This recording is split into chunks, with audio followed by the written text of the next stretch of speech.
Hello दोस्तों, आज हम लोग क्वेश्चन किलर बुक से खान सर के द्वारा जो क्वेश्चन किलर बुक लाया गया है उससे हम लोग हिस्ट्री पढ़ रहे हैं। तो उसका आज हम लोग उससे पढ़ेंगे मौर्य साम्राज्य। क्या पढ़ेंगे?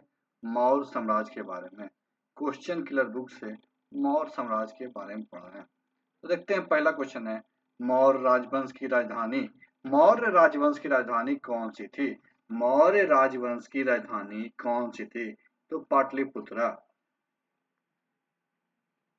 मौर्य वंश की राजधानी पाटलिपुत्रा थी, जो बिहार में पटना के पास, जो क्या है, बिहार में पटना के पास गंगा नदी के किनारे स्थित है। इसकी स्थापना चंद्रगुप्त मौर्य ने 322 ईस्वी पूर्व में की थी। इसकी स्थापना किसने? चंद्रगुप्त मौर्य ने 322 ईस्वी पूर्व की थी। पाटलिपुत्रा मगध राज्य का प्रमुख नगर और प्रशासनिक केंद्र था। तीसरी बौद्ध संगीति का आयोजन पाटलिपुत्रा में तीसरी बौद्ध संगीति का आयोजन क्या है? पाटलिपुत्रा में सम्राट अशोक के संरक्षण में हुआ था।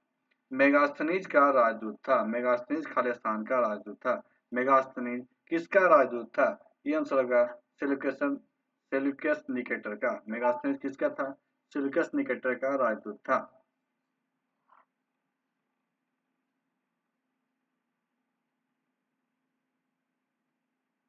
मेगास्थनीज मेगास्थनीज यूनान के राजा सेल्यूकस निकेटर का राजदूत था। मेगास्थनीज क्या था? यूनान के राजा सेल्यूकस निकेटर का राजदूत था, जिसे चंद्रगुप्त मौर्य के दरबार में भेजा गया था। जिसे क्या है? चंद्रगुप्त मौर्य के दरबार में भेजा गया था। वह लगभग 302 ईस्वी पूर्व वह लगभग 302 ईस्वी पूर्व से 298 ईस्वी पूर्व तक भारत में रहा। मेगास्थनीज ने अपनी पुस्तक इंडिका में भारत का विस्तृत विवरण लिखा है।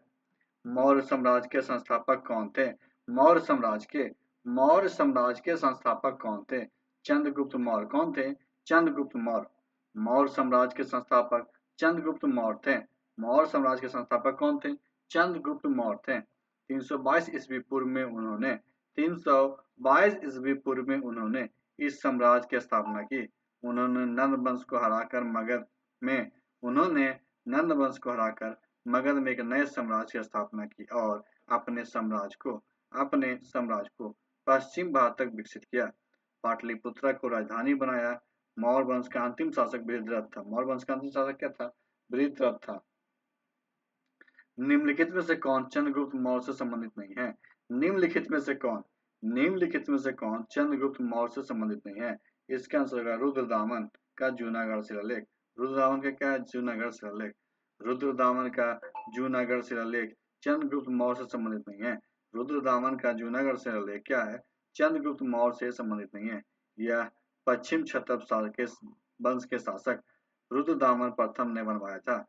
सुसीम मौर्य सम्राट बिंदुसार का सबसे बड़ा पुत्र था। सुसीम क्या था? मौर्य सम्राट बिंदुसार का सबसे बड़ा पुत्र था।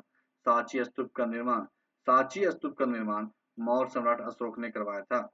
विष्णुगुप्त मौर्य सम्राट के गुरु चाणक्य का ही एक नाम था, जो मौर्य साम्राज्य के संस्थापक चंद्रगुप्त मौर्य के मार्गदर्शक थे। बराबर की गुफाओं को बराबर की गुफाओं को अशोक ने किस संप्रदाय को दान में दिया था? किस संप्रदाय को? आजीवक संप्रदाय को। बराबर की गुफाओं को अशोक ने आजीवक संप्रदाय को दान में दिया था। बराबर की गुफाएं को अशोक ने बराबर की गुफाओं को अशोक ने आजीवक संप्रदाय को दान में दिया था। यह गुफा बिहार के यह गुफा क्या? बिहार के गया के पास बराबर पहाड़ियों पर चट्टान को काट कर बनाई गई है। इन गुफाओं में अशोक के शिलालेख भी पाए गए हैं। इन गुफाओं के अशोक के शिलालेख भी पाए गए हैं। बराबर पहाड़ी में 4 गुफाएं शामिल है: कर्ण, चौपड़, लोमस, ऋषि, सुदाम गुफा और विश्व झोपड़ी। मौर्य राजवंश की राजधानी थी मौर्य राजवंश की राजधानी थी कहाँ? पटना, पाटलिपुत्रा में। मौर्य वंश की राजधानी पाटलिपुत्र थी। मौर्य वंश की राजधानी क्या है? पाटलिपुत्र थी। पाटलिपुत्र शहर की स्थापना पाटलिपुत्र क्या है? शहर की स्थापना उदयन के द्वारा की गई थी एवं पाटलिपुत्र से क्या? पटना नाम शेरशाह सूरी के शासन काल में किया गया। चंद्रगुप्त मौर्य ने 322 ईस्वी पूर्व में इस साम्राज्य की स्थापना की। मौर्य वंश का अंतिम शासक बृहद्रथ था। मौर्य वंश का अंतिम शासक कौन था? बृहद्रथ था। यूनानी साहित्य में चंद्रगुप्त मौर्य को किस नाम से वर्णन किया गया है? यूनानी साहित्य में क्या है? चंद्रगुप्त मौर्य को किस नाम से वर्णन किया गया है? इसका आंसर होगा सेंड्रोकोटस। सेंड्रोकोटस। चंद्रगुप्त मौर्य मौर्य साम्राज्य के संस्थापक थे। चंद्रगुप्त मौर्य क्या यूनानी लेखकों ने सेंड्रोकोटस के नाम से संबोधित किया है। यूनानी लेखक जस्टिन ने अपने ग्रंथ एपिटोमा में चंद्रगुप्त मौर्य का जिक्र सेंड्रोकोटस के तौर पर किया है। प्लूटार्क ने चंद्रगुप्त मौर्य को एंड्रोकोटस कहा है। प्लूटार्क ने क्या चंद्रगुप्त मौर्य को एंड्रोकोटस कहा है? किस यूनानी लेखक ने कहा है कि एरियाना प्रदेश चंद्रगुप्त मौर्य को विवाह में दिया गया था? एरियाना प्रदेश क्या है? चंद्रगुप्त मौर्य को विवाह में दिया गया था। अस्ट्रेबो। किसने कहा था? अस्ट्रेबो। चंद्रगुप्त मौर्य ने 322 ईस्वी पूर्व में 305 ईस्वी पूर्व में पराजित होने के बाद संधि के अनुसार सेल्यूकस निकेटर ने एरियाना, एराकोसिया और पेलोपोनेसाई और जेट्रिसिया के क्षेत्र चंद्रगुप्त मौर्य को दिए थे। इसकी जानकारी हमें यूनानी लेखक स्ट्रेबो व एपियान्स देते हैं। कौन देते हैं? स्ट्रेबो व एपियान्स देते हैं। अशोक को बुद्ध धर्म में दीक्षित करने का श्रेय किसे है? अशोक को बुद्ध धर्म में दीक्षित करने का श्रेय किसे है? इसका आंसर होगा उपगुप्त को। उपगुप्त। दीप तथा महावंश के अनुसार अशोक को बुद्ध धर्म में दीक्षित निग्रोध ने किया था। इसके बाद अशोक मोगली बुद्धिस्ट से प्रभावित हुए और बौद्ध धर्म में रुचि लेने। दिव्य वरदान के अनुसार अशोक को बौद्ध धर्म में दीक्षित करने का श्रेय उपगुप्त को दिया जाता है। अपने शासन के किस वर्ष में अशोक ने बौद्ध गया की यात्रा की थी? 10वें शासन वर्ष में। अशोक ने अपने शासन के 10वें वर्ष में बोध गया की यात्रा की, जहां भगवान बुद्ध ने ज्ञान प्राप्त किया। अपने शासन के 20वें वर्ष में लुम्बिनी की यात्रा की, जो भगवान बुद्ध का जन्म स्थल था। कलिंग युद्ध के बाद अशोक ने बौद्ध धर्म को अपनाया और इसका प्रचार प्रसार शुरू किया। इस शिलालेख में अशोक ने त्रिरत्न बुद्ध, धम्म और संघ में अपना विश्वास प्रकट किया। तो इसका आंसर होगा 11 का ए होगा।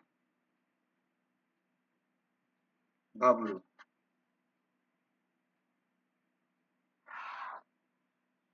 राजस्थान के जयपुर जिले के विराटनगर में प्राप्त भब्रू शिलालेख में अशोक बुद्ध धम्म और संघ का अभिवादन करते हैं, जिन्हें बौद्ध धर्म के त्रिरत्न कहा जाता है। जिसे क्या है? बौद्ध धर्म के त्रिरत्न कहा जाता है। इस शिलालेख में अशोक के बौद्ध होने का सबल प्रमाण मिलता है। इस शिलालेख को अंग्रेज अधिकारी कैप्टन बर्ट ने साल 1837 में खोजा था।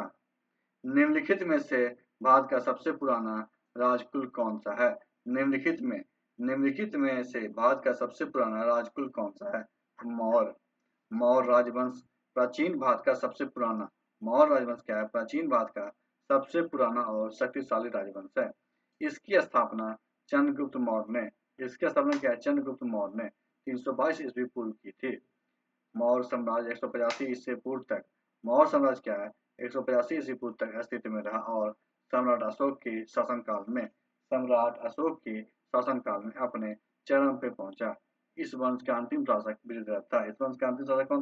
बृहद्रथ था। मेगास्थनीज चंद्रगुप्त मौर्य के शासनकाल में कौन था? मेगास्थनीज क्या है? चंद्रगुप्त मौर्य के शासनकाल में कौन था? इसका आंसर होगा राजदूत था। कौन था? राजदूत था। मेगास्थनीज एक ग्रीक राजदूत थे। एक ग्रीक राजदूत थे जो चंद्रगुप्त मौर्य के दरबार में सेवा करते थे। उन्होंने अपनी यात्रा वृत्तांत इंडिका में भारत की सामाजिक, आर्थिक और राजनीतिक स्थिरता का विस्तार से वर्णन किया है। कौन सा पुरातात्विक स्थल कौन सा पुरातात्विक स्थल मौर्य राजप्रसाद से संबंधित है? इसका आंसर होगा कुम्हरार। कुम्हरार मौर्य साम्राज्य की राजधानी पाटलिपुत्र से जुड़ा एक पुरातात्विक स्थल है। कुम्हरार क्या है? मौर्य साम्राज्य की राजधानी पाटलिपुत्र से जुड़ा एक पुरातात्विक स्थल है। यह बिहार के पटना जिले में है। यहाँ एक ऊंची ईंट की दीवार के अंदर मौर्य महल परिसर के अवशेष मिले हैं। श्रीलंका में बौद्ध धर्म के प्रसार के लिए अशोक ने किसे भेजा? श्रीलंका में बौद्ध धर्म के प्रसार के लिए अशोक ने किसे भेजा? संघमित्रा को। किसे? संघमित्रा को। बौद्ध धर्म के प्रसार के लिए अशोक ने बौद्ध धर्म के प्रसार के लिए अशोक ने अपने पुत्र महेंद्र एवं पुत्री संघमित्रा को श्रीलंका भेजा। अशोक ने कलिंग युद्ध के बाद बौद्ध धर्म को अपनाया था और इसी के शासन काल में बौद्ध धर्म सर्वाधिक विकसित हुआ। अशोक मौर्य वंश का सबसे प्रसिद्ध शासक था। अशोक क्या है? मौर्य वंश का सबसे प्रसिद्ध शासक था। अशोक विश्व के महान सम्राटों में श्रेष्ठ इसलिए माना जाता है क्योंकि क्यों माना जाता है? तो इसका आंसर देखते हैं 16 का।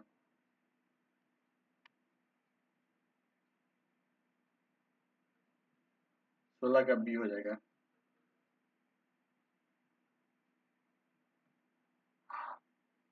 अपने नैतिक व उच्चतम आदर्शों द्वारा शासन किया। अपने क्या है? नैतिक व उच्चतम आदर्शों द्वारा शासन किया।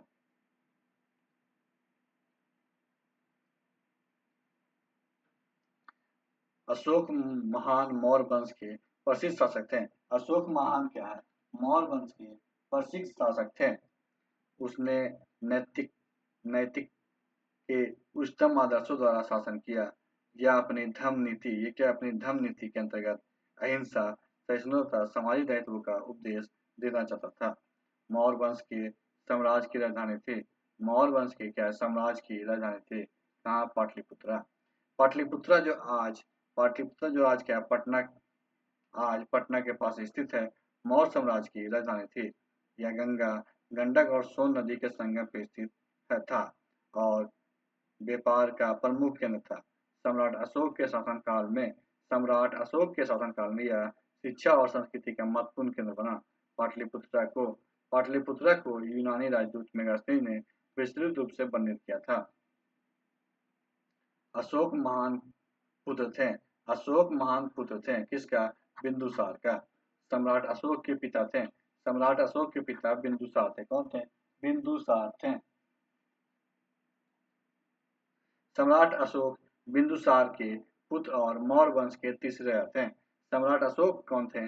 बिंदुसार के पुत्र और मौर्य वंश के तीसरे राजा थे। उन्होंने 269 ईस्वी पूर्व से 332 ईसा पूर्व तक शासन किया। अशोक को चंडाशोक के नाम से भी जाना जाता है। अशोक क्या है? चंडाशोक के नाम से भी जाना जाता है। अशोक ने सिंह स्तंभ और अशोक स्तंभ का निर्माण करवाया, जिसमें क्या है? सारनाथ का अशोक स्तंभ भारत का राष्ट्रीय प्रतीक है। निम्नलिखित में से कौन मौर्य वंश के सही कालानुक्रम में है? कौन सा है? तो बी, चंद्रगुप्त मौर्य, बिंदुसार, अशोक। मौर्य वंश की स्थापना चंद्रगुप्त मौर्य ने नंद वंश के शासक घनानंद को हराकर मौर्य वंश की स्थापना चंद्रगुप्त मौर्य ने नंद वंश के शासक घनानंद को हराकर 322 ईस्वी में की थी। चंद्रगुप्त मौर्य का शासनकाल 322 से 398 ईस्वी पूर्व था। बिंदुसार का शासनकाल 298 से 272 ईस्वी पूर्व। अशोक का शासनकाल 269 से 332 ईस्वी पूर्व तक था। उड़ीसा का पुराना नाम क्या है? उड़ीसा का पुराना नाम उत्कल है। क्या है? उत्कल।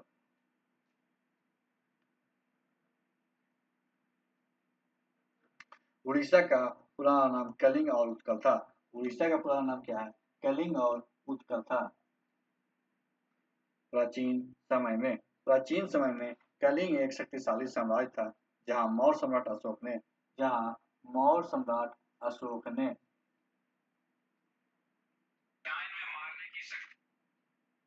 अशोक ने 261 ईस्वी पूर्व में कलिंग युद्ध लड़ा। इसके अतिरिक्त ओड्रा नामक जनजाति के नाम पर भी उड़ीसा का नामकरण हुआ, जो इस क्षेत्र में निवास करती है। सारनाथ स्थित स्तंभ का निर्माण किसने करवाया था? सारनाथ स्थित स्तंभ का निर्माण किसने करवाया था? आंसर होगा अशोक। किसने? अशोक ने। सारनाथ में स्थित स्तंभ का निर्माण सम्राट अशोक ने। सारनाथ में स्थित स्तंभ का निर्माण सम्राट अशोक ने करवाया था।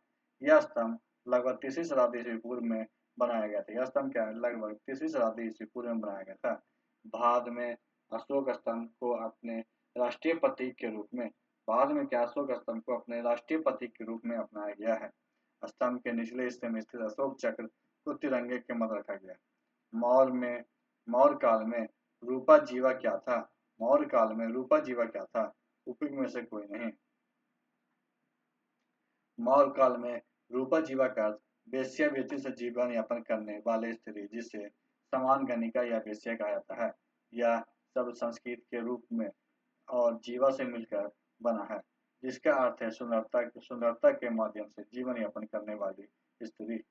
गायिकाओं को समाज में एक विशेष स्थान प्राप्त था और वे कला, संगीत और नृत्य में भी कुशल थी।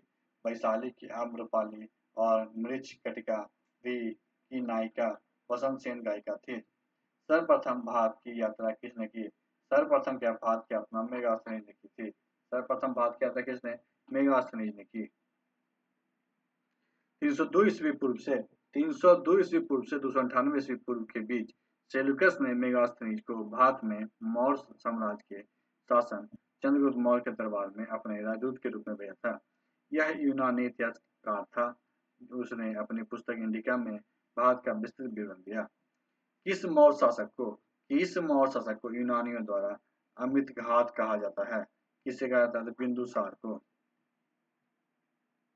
बिंदुसार 297 से 272 ईस्वी पूर्व को यूनानियों द्वारा अमित घात कहा जाता है, जिसका अर्थ है शत्रुओं का वध करने वाला। बिंदुसार भारत के दूसरे मौर्य सम्राट थे और मौर्य वंश के संस्थापक।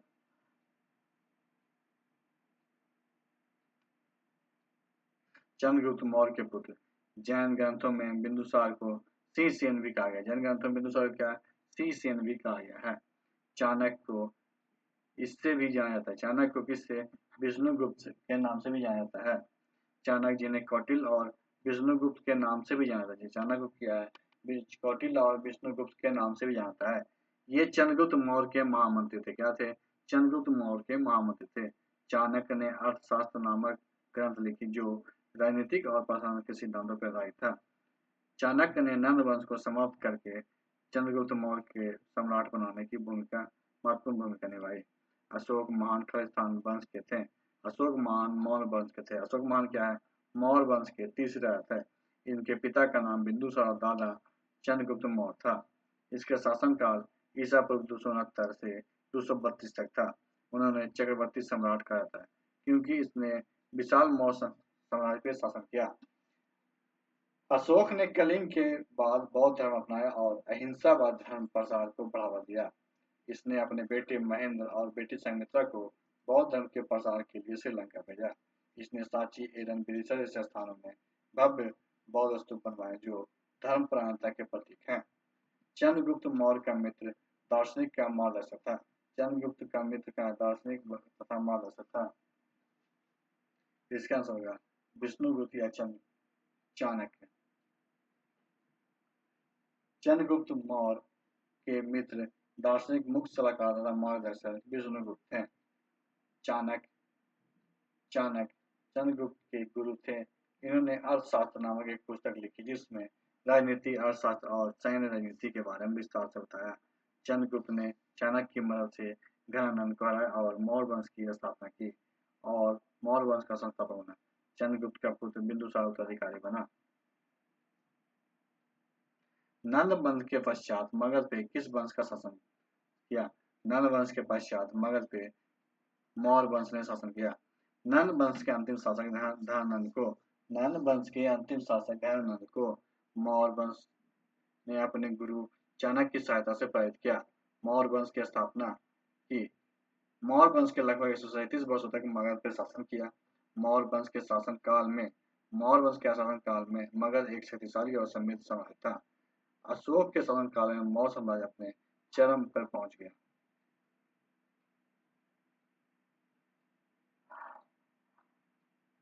निम्नलिखित में से कौन सी जोड़ी सुमेलित नहीं है? कौन सी जोड़ी? अशोक चारुमती। सम्राट अशोक की माता का नाम सुभद्री थी। सम्राट अशोक की माता का नाम क्या है? सुभद्रांगी थी। सुभद्रांगी को रानी धर्मा या महादेवी के नाम से जानता है। सुभद्रांगी चंपासर की एक ब्राह्मण की बेटी थी जो बाद में बिंदुसार की प्रमुख रानियां में एक रही। चारुमती अशोक की पुत्री थी। चारुमती अशोक की पुत्री थी। चारुमती का विवाह नेपाल के राजकुमार देवपाल से हुआ। चंद्रगुप्त मौर्य चंद्रगिरी पर्वत श्रमबेल किस जैन संत के साथ गया था? इसका आंसर होगा भद्रबाहु। चंद्रगुप्त मौर्य अपने जीवन के अंतिम दिनों में चंद्रगुप्त मौर्य क्या अपने जीवन के अंतिम दिनों में जैन धर्म स्वीकार कर लिया।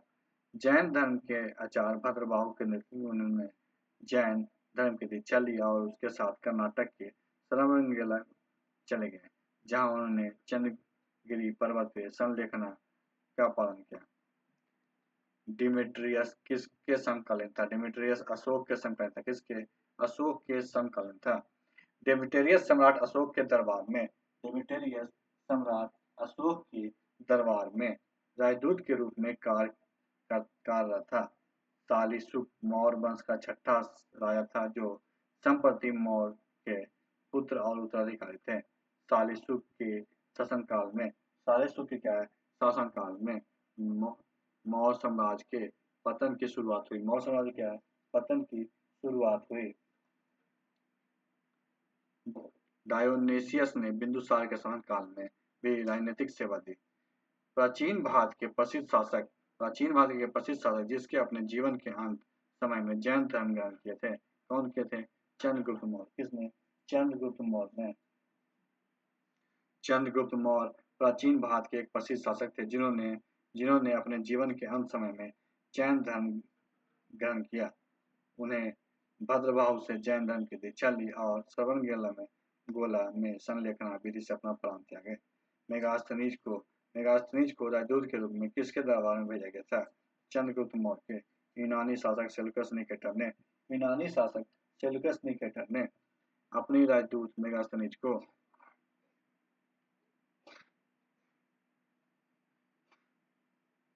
चंद्रगुप्त मौर्य के दरबार में भेजा गया था। चंद्रगुप्त मौर्य के दरबार में भेजा गया था। इसका यात्रा वृत्तांत इंडिका नामक पुस्तक में मिलता है। यह लगभग ईसा पूर्व 304 से 298 तक पाटलिपुत्रम रहा और मौर्य वंश के साम्राज्य की प्रशासनिक, सामाजिक और आर्थिक व्यवस्था का अध्ययन किया। किसके काल में बौद्ध धर्म राजधर्म था? किसके काल में बौद्ध धर्म राजधर्म था? अशोक के।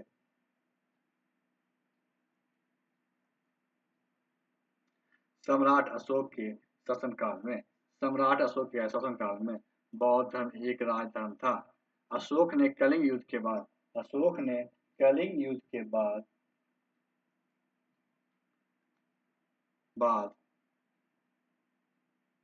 बौद्ध धर्म अपनाया।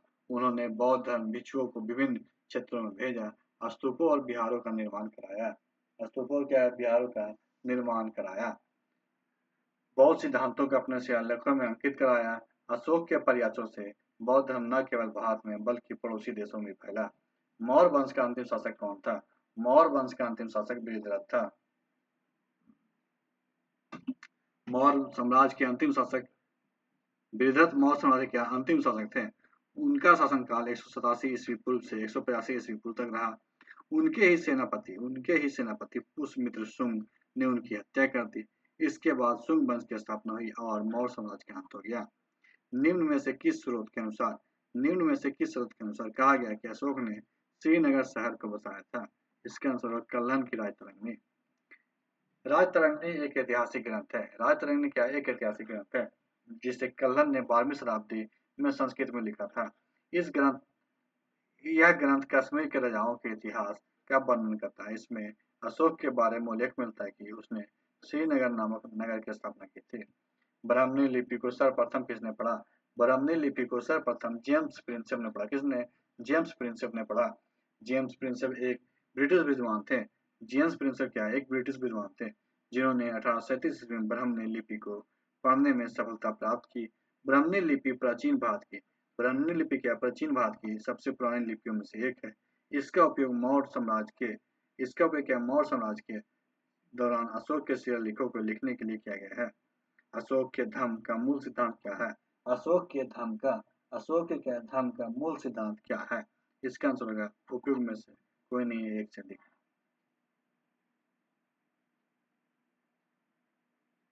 अशोक के धर्म का मुख्य सिद्धांत अहिंसा, सत्य, करुणा और सहिष्णुता पर आधारित एक नैतिक और आचार संहिता है, जिसका उद्देश्य सार्वभौमिक नैतिक आचरण को बढ़ावा देना था। धर्म का सबसे महत्वपूर्ण सिद्धांत अहिंसा, जिसका अर्थ सभी जीवों के प्रति हिंसा से बचना। अपने शिलालेखों में अशोक समानता किस नाम से जानता है? किस नाम से? तो प्रियदर्शी। अशोक के शिलालेखों में आमतौर पे देवा नाम प्रिय प्रियदर्शी राजा के रूप में संदर्भित किया गया है। देवानाम प्रिय क्या एक समान उपाधि थी, जिसका अर्थ देवताओं का प्रिय प्रियदर्शी। अशोक की एक व्यक्तिगत उपाधि थी, जिसका अर्थ सुंदर दिखने वाला। अशोक महान मौर्य साम्राज्य के तीसरे सम्राट थे और उन्हें बौद्ध धर्म के महान संरक्षक के रूप में जानता है। उन्हें क्या है? बौद्ध धर्म के महान संरक्षक के रूप में जानता है। अशोक ने कलिंग युद्ध 261 ईस्वी के बाद बौद्ध धर्म को अपनाया और अहिंसा, सत्य और धर्म के प्रचार पर बल दिया। निम्नलिखित में से प्राचीन भारत में कौन सी लिपि दाहिने से बाईं ओर लिखी जाती है? कौन सी लिपि दाहिने से बाईं लिखी जाती है? खरोष्टी। खरोष्टी लिपि प्राचीन भारत में एक लिपि थी, जिसका उपयोग तीसरी शताब्दी ईस्वी पूर्व से तीसरी शताब्दी ईस्वी तक किया गया। यह लिपि दाहिने से बाईं ओर लिखी जाती है, जो अन्य प्राचीन भारतीय लिपियों से अलग थी। खरोष्टी लिपि का उद्भव आरामाइक लिपि से हुआ। खरोष्टी लिपि का उद्भव किससे? आरामाइक लिपि से हुआ। अशोक के कुछ शिलालेख भी इस लिपि में मिले हैं। कौटिल्य के अर्थशास्त्र में किस पहलू पर प्रकाश डाला गया है? इसका आंसर होगा राजनीतिक नीतियां। कौटिल्य का अर्थशास्त्र एक प्राचीन ग्रंथ है, जो राजनीतिक अर्थशास्त्र और सैन्य रणनीति पे है। यह मौर्य साम्राज्य के दौरान चौथी शताब्दी ईस्वी पूर्व में लिखा गया है। इस ग्रंथ में राजा के कर्तव्यों, मंत्रियों की भूमिका और राज्य के प्रशासन पर चर्चा की गई है। इसमें विदेशी नीति और युद्ध पे भी निर्णय लिखा गया है। वह स्रोत जिसमें पाटलिपुत्रा के प्रशासन का वर्णन उपलब्ध है। वह स्रोत क्या है जिसमें पाटलिपुत्रा के प्रशासन का वर्णन है? इंडिका।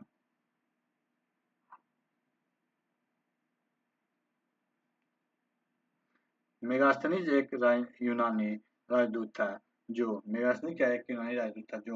सम्राट मौर्य सम्राट के चंद्रगुप्त मौर्य के दरबार में था।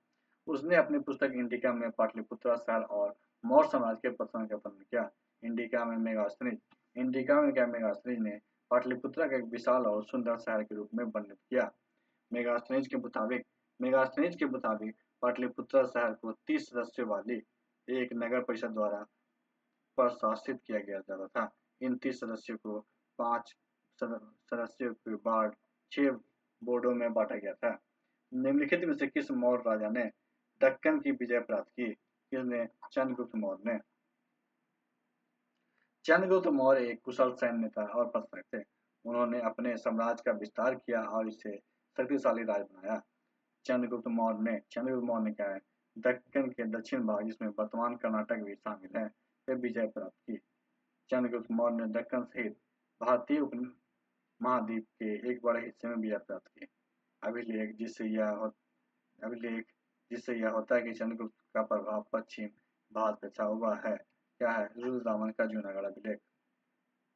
रुद्रदामन का जूनागढ़ अभिलेख एक संस्कृत शिलालेख है जो गुजरात के जूनागढ़ के चट्टान पर खुदा हुआ है।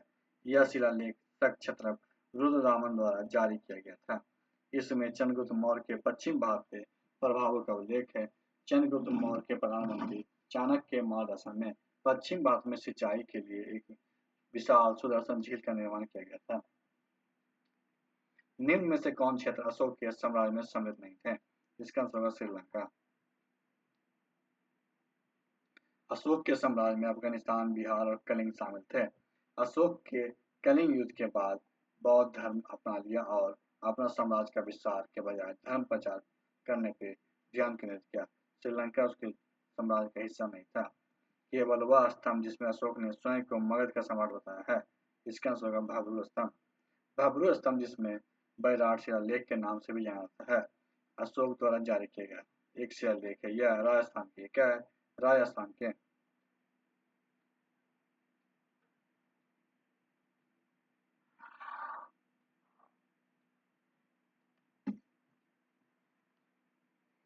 बैराठ में स्थित है। इस शिलालेख में अशोक ने स्वयं को मगध का सम्राट बताया है।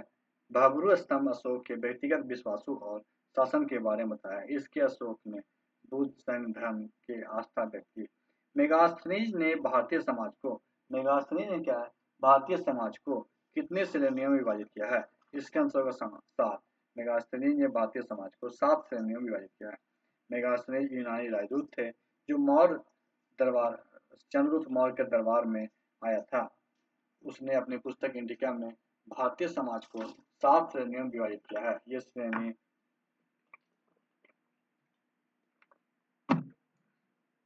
दार्शनिक, किसान, पशुपालक, व्यापारी, योद्धा, निरीक्षक, सभासद थे। मेगास्थनीज के अनुसार भारतीय समाज में जातीय व्यवस्था नहीं थी।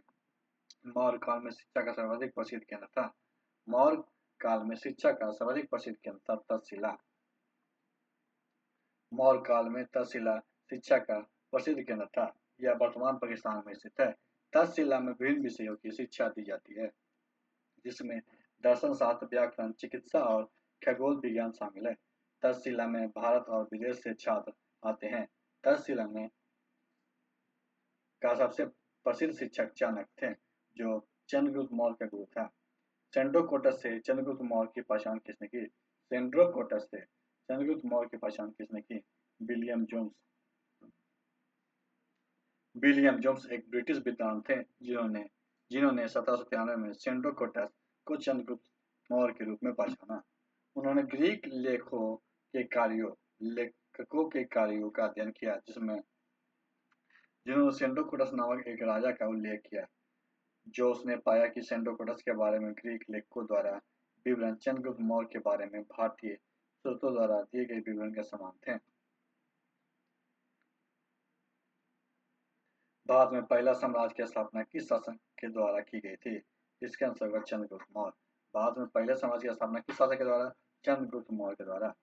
चंद्रगुप्त मौर्य नंद वंश के शासक दयानंद को हराकर चंद्रगुप्त मौर्य ने क्या नंद वंश के शासक दयानंद को हराकर मौर्य वंश की स्थापना की। चंद्रगुप्त मौर्य एक महान शासक थे। इसे भारत का प्रथम ऐतिहासिक सम्राट भी कहते हैं। अतः भारत में पहले साम्राज्य की स्थापना चंद्रगुप्त मौर्य ने 322 ईस्वी पूर्व में की थी।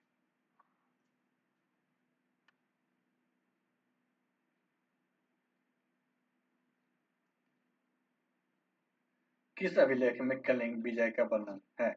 किस अभिलेख में कलिंग विजय का? हाथी गुफा अभिलेख में।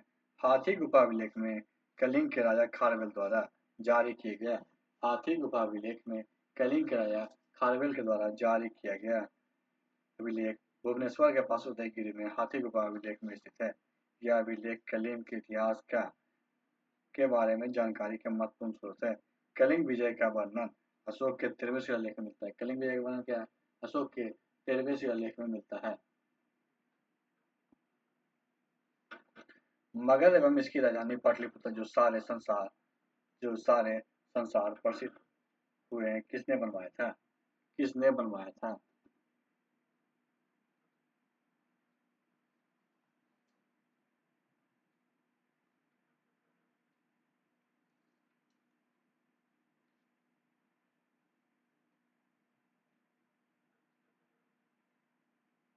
इसका आंसर होगा मौर्य सम्राट ने। मगध साम्राज्य का मौर्य साम्राज्य का संस्थापक बिंदुसार था, जिसने अपनी राजधर्म राजधानी राजगिरा में बनाई थी। पाटलिपुत्रा की स्थापना मगध शासक अजातशत्रु ने किले के रूप में की थी, जिसे बाद में चंद्रगुप्त मौर्य ने अपनी राजधानी बनाया। निम्नांकित कथनों की विवेचना करें। ए है कि अशोक 269 ईस्वी पूर्व में कलिंग युद्ध में विजयी हुआ। कलिंग वासियों की दुर्दशा ने उन्हें बहुत उदास किया। इसका आंसर क्या होगा?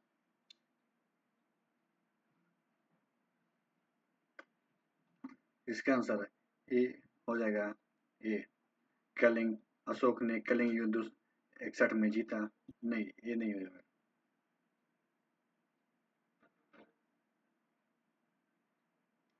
देख लेते हैं। अशोक ने कलिंग युद्ध 261 में जीता, तो ये नहीं होगा। इस युद्ध के बाद अशोक ने युद्ध नीति बदल दी और हिंसा की शांति में अपनाया, क्योंकि कलिंग वासी युद्ध से उनकी हृदय परिवर्तन कर दिया। इसका आंसर होगा ए गलत है और सही है। अशोक ने भारत पे शासन किया था। अशोक ने भारत पे शासन किया था। मौर्य वंश के महानतम शासक अशोक ने 268 ईस्वी से 232 ईस्वी पूर्व तक शासन किया था। 268 से 232, इसलिए इसमें से कोई नहीं। उन्होंने कलिंग युद्ध के बाद बौद्ध धर्म अपनाया और अहिंसा, सत्य और धर्म प्रचार पर बल दिया। मौर्य वंश की नींव चंद्रगुप्त मौर्य ने रखी थी।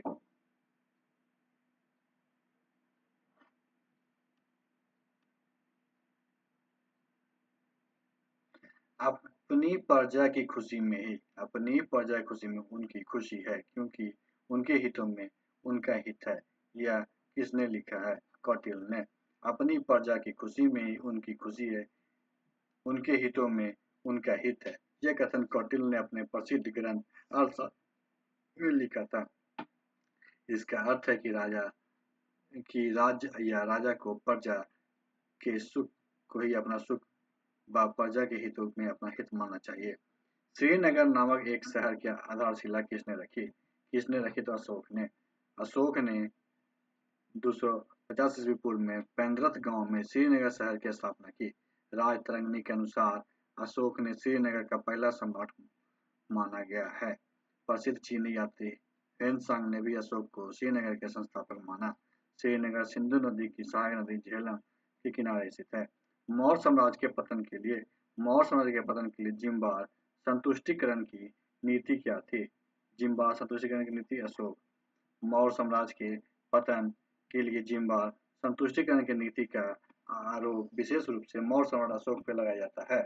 अशोक की अहिंसा और धर्म पे बल देने वाली नीतियों के कारण साम्राज्य की सैनिक शक्ति कमजोर पड़ गई। इन नीतियों के चलते सैन्य असक्षम और राजकीय कोषीय कमजोरी विकसित हुई, जिससे साम्राज्य पतन के मार्ग पर चला।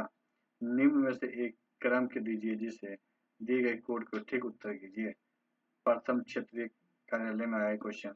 इसका आंसर होगा डी, चंद्रगुप्त मौर्य, बृहद्रथ अशोक और बृहद्रथ। चंद्रगुप्त मौर्य, बिंदुसार अशोक और बृहद्रथ मौर्य वंश के राजा थे। चंद्रगुप्त मौर्य ने मौर्य साम्राज्य की स्थापना की। बिंदुसार उसके पुत्र थे। अशोक बिंदुसार का पुत्र था और बृहद्रथ अशोक का उत्तराधिकारी एवं अंतिम मौर्य साम्राज्य। कौटिल्य किसके प्रधानमंत्री थे? कौटिल्य किसके प्रधानमंत्री थे? आंसर होगा चंद्रगुप्त मौर्य के। कौटिल्य चंद्रगुप्त मौर्य के शासन का कौटिल्य मौर्य वंश के शासक चंद्रगुप्त मौर्य के प्रधानमंत्री थे। कौटिल्य की सहायता से चंद्रगुप्त मौर्य ने नंद वंश की अंतिम शासक भयानंद को पराजित कर मौर्य वंश की स्थापना की। कौटिल्य के चाणक्य विष्णुगुप्त से नाम से जानते थे। कौटिल्य का प्रमुख रचना अर्थशास्त्र थे। अशोक ने महेंद्र के यहाँ पे भेजा था। अशोक ने महेंद्र को यहाँ भेजा था। कहाँ? श्रीलंका। अशोक ने अपने पुत्र महेंद्र और बेटी संमित्रा को बौद्ध धर्म के प्रसार के लिए श्रीलंका भेजा। तीसरी बौद्ध संगीति सम्राट अशोक के शासनकाल में 250 ईस्वी पूर्व पाटलिपुत्र में स्थित थी। इसकी अध्यक्षता मोगलीपुत्र तीस ने की थी।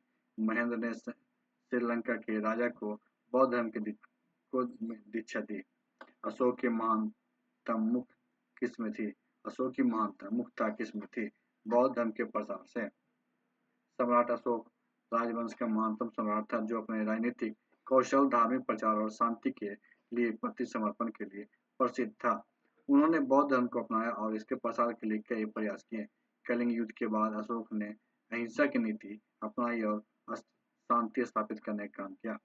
सम्राट अशोक महान, जिसने 40 वर्षों तक भारत में राज किया, की राजधानी का उस समय नाम क्या था? इसका नाम था पाटलिपुत्रा। सम्राट अशोक महान, जिसने 40 वर्षों तक भारत में राज किया, की राजधानी का उस समय का नाम पाटलिपुत्र था, जो वर्तमान में पटना के नाम से जानी जाती है। प्रांतीय राजधानी तक्षशिला और उज्जैन। अशोक का शासनकाल ईस्वी पूर्व 269 से 332 तक था। अशोक का पूरा नाम देवानाम अशोक, देवानाम प्रिय अशोक, राजा प्रियदर्शी, देवताओं का प्रिय। कुम्भरार स्थल संबंधित है प्राचीन खालिस्तान से। किससे? पाटलिपुत्र से। कुम्भरार स्थल प्राचीन पाटलिपुत्र संबंधित है। पटना के पास स्थित इस स्थल पर भारतीय पुरातत्व सर्वेक्षण ने खुदाई की।